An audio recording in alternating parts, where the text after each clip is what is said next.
एक ऐसी चीज़ जिसके बारे में आजकल के लड़के कुछ ज़्यादा ही स्ट्रेस ले रहे हैं इस कि अगर हमें टीनेज लव नहीं मिला, अगर हमें फर्स्ट लव नहीं मिला, जो कि मतलब काफ़ी ज़्यादा प्योर होता है। जब पहली बार दोनों लड़का लड़की लव को एक्सपीरियंस करते हैं, एक अट्रैक्शन को फील करते हैं एक दूसरे के प्रति, अगर वो चीज़ हमें नहीं मिली, अगर वो टाइम हमसे छूट गया, तो उसके बाद हमें प्योर लव नहीं मिलेगा, उसके बाद हमें एक जेन्युइन लव नहीं मिलेगा। द थिंग इज़ दैट तुम्हें इसके बारे में फ़िक्र करने की ज़रूरत ही नहीं है, क्योंकि जो अट्रैक्शन है ना, अट्रैक्शन लव जैसी कोई चीज़ मेरी फ़िलासफ़ी में तो होती नहीं, एग्जिस्ट नहीं करती इस वर्ल्ड में। मेरे हिसाब से सिर्फ अट्रैक्शन वर्क करता है, जो कि नेचर ने हमारे अंदर बायोलॉजिकली फीड करके रखा हुआ है। कुछ स्पेसिफिक कैरेक्टरिस्टिक्स अट्रैक्टिव लगते हैं। द थिंग इज़ दैट जो फीमेल अट्रैक्शन है, अगर किसी बंदे के पास लुक्स नहीं है या फिर मनी नहीं है, तो वो अट्रैक्शन जल्दी फेड अवे हो जाएगा। मतलब एक स्पेसिफिक टाइम पीरियड होता है फीमेल अट्रैक्शन का, जहाँ पर वो तुमसे अटैच्ड फील करेगी ज़्यादा से ज़्यादा 4 दिन, 5 दिन या 6 दिन। अगर तुम उससे कुछ ज़्यादा ही इंसेन अमाउंट में बातचीत करते हो रियल लाइफ में, टेक्स्ट में नहीं बोल सकता मैं सही चीज़, हाँ, अगर रियल लाइफ में तुम ज़्यादा ही बात करते हो उससे, तो हो सकता है थोड़ा बहुत अट्रैक्शन हो जाए उससे, लेकिन वो बहुत जल्दी फेड अवे हो जाएगा। ज़्यादा से ज़्यादा 5 दिन, 6 दिन या 7 दिन या 8 दिन, that is the life time of your attraction, जो कि तुम्हें लग रहा है कि तुम्हारा सच्चा प्यार है। लेकिन अगर तुम चेहरे वाइज हैंडसम हो, let's say you are a PSL, तो वो चीज़ काफ़ी ज़्यादा डिले हो जाती है। अट्रैक्शन का फेड अवे होना काफ़ी ज़्यादा डिले हो जाता है, हो सकता है 1 साल, 1.5 साल या 2 साल।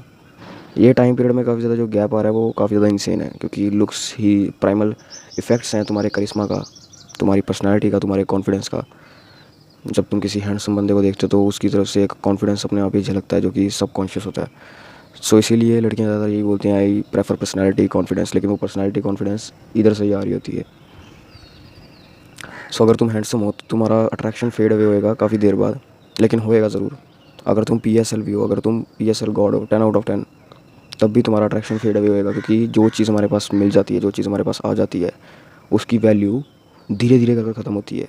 एकदम से ख़त्म नहीं होती कि अब ये मिल गया तो बस अब हाँ इसको अब वैल्यू नहीं देनी है, कुछ भी ऐसे माइंड गेम्स कम ही चलती हैं।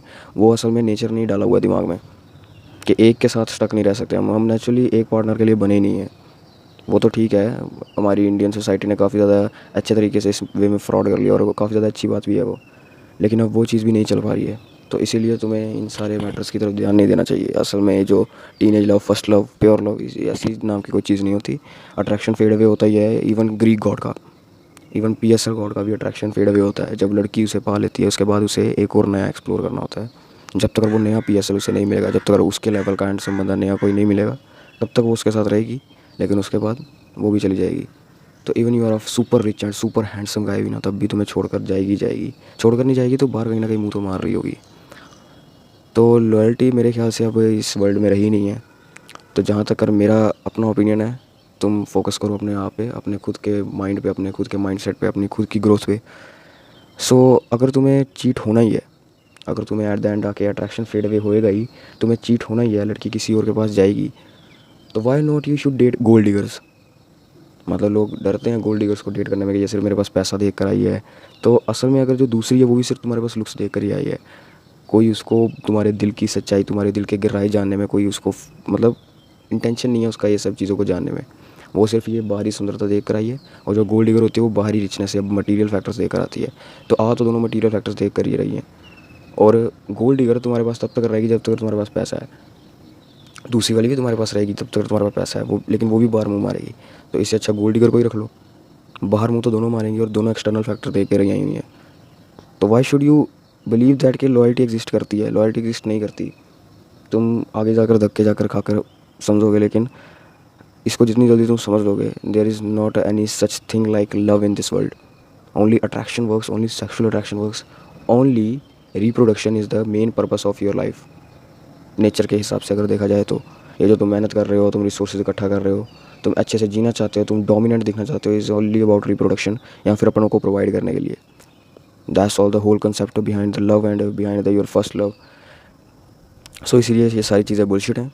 अगर तुम्हें धोखा ही खाना है तो तुम किसी गोल्ड डिगर से, किसी पॉर्न स्टार से भी खा सकते हो, लेकिन अगर बात आ रही है प्योर लव की या फिर एक जेन्युइन लव की, तो वो तुम्हें कभी नहीं मिलने वाला। वो एक handsome rich fucking giga chad को भी नहीं मिलने वाला है, रिच गाय को भी नहीं मिलने वाला। हाँ, हो सकता है वो 1, 1.5 या 2 साल के लिए उस चीज़ को एक्सपीरियंस कर लें, तुम तो वो भी नहीं कर पाओगे। यही है सिर्फ लुक्स का प्राइमल एक जो मतलब एडवांटेज है।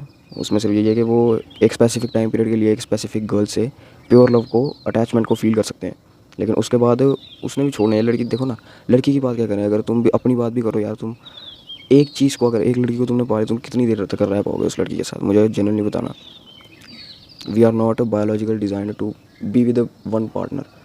हो सकता है कई सारे लोग कमिटमेंट में रह भी लेते हैं, लेकिन फिर भी यार 90% अगर तुम एवरेज को देखो तो धोखा ही खाना है। तो एक्सेप्शंस को तो हम कहीं पर भी देख सकते हैं, किसी भी फील्ड में देख सकते हैं। तो एक्सेप्शंस के ऊपर ध्यान नहीं दें तभी अच्छा है। तुम्हें एवरेज में लेकर चलना चाहिए, तुम एक एवरेज आदमी हो। So that's all just for the day, just stay consistent.